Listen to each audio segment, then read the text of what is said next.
Okay, so I think this is recording now. This is gonna be an overview of our project, just really briefly.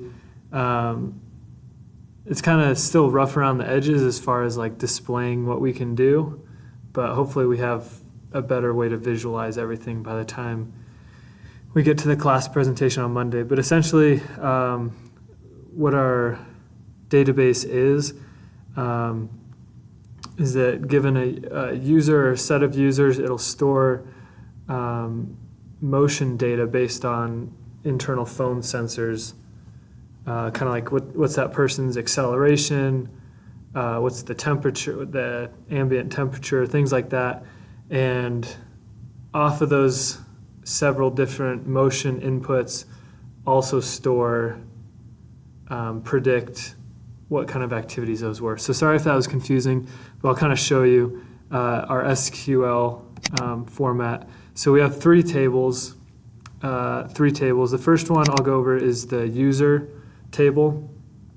And you can see here that it takes in a username, which is the primary key because we'll never have duplicate usernames, password, email, age, and profession.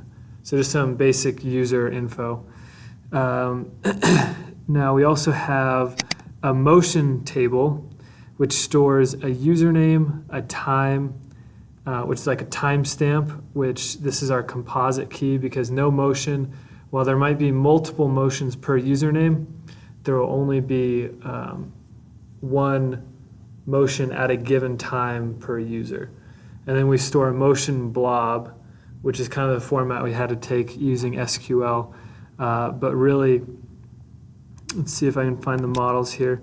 Really what the motion model stores is factors like acceleration, the gyroscope, pressure, humidity, steps, lots of data that the phone can calculate by its sensors.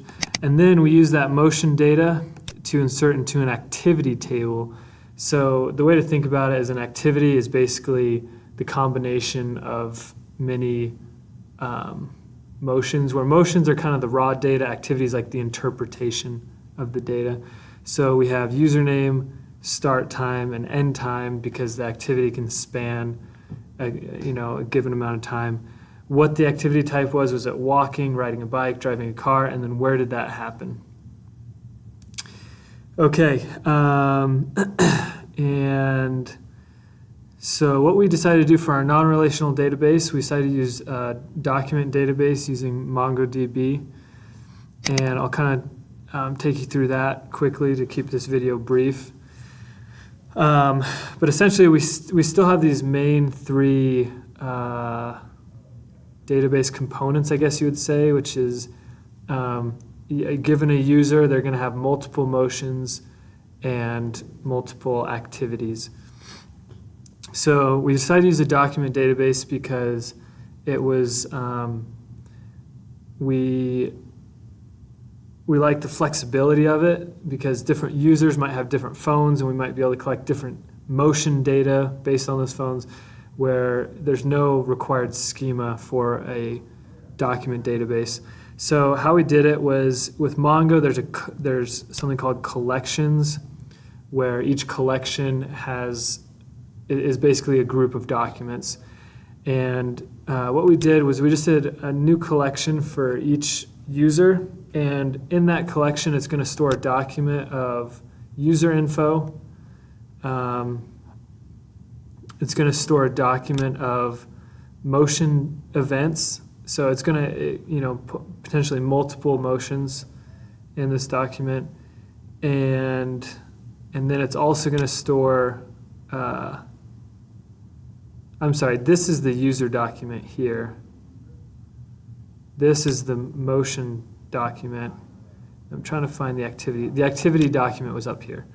So what this does is it gives us the flexibility to still know where to pull this information from, but there's no set rigid structure of what that information has to include.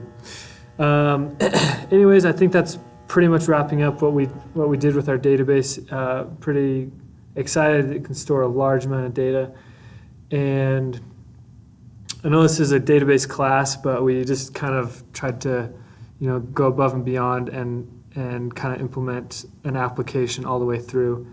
And we didn't finish all the way through, but just to give a little more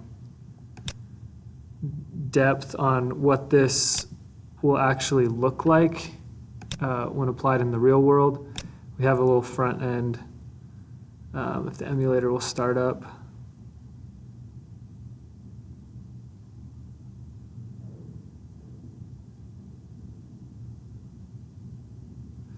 Should have had it initialized before I started recording.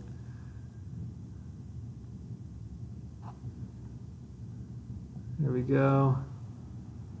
So basically this application, it's a mobile application where users would be able to log in, and this would be able to store their data and apply it to whatever application they wanted.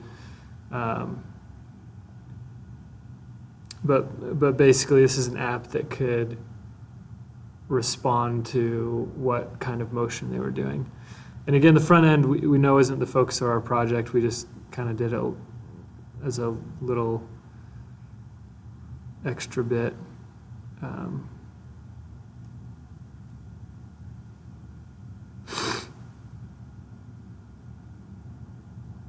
Any second now.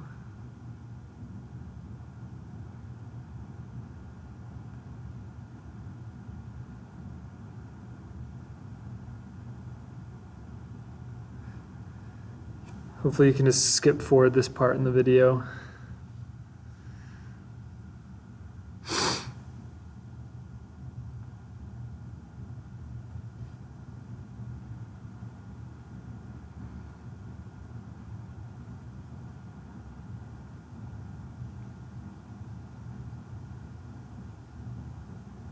I'm probably going to cut the video short here just because I don't want to go over time, but I'll make sure to show this on the Monday presentation if possible, because it's kind of cool. So anyways, that's our database project.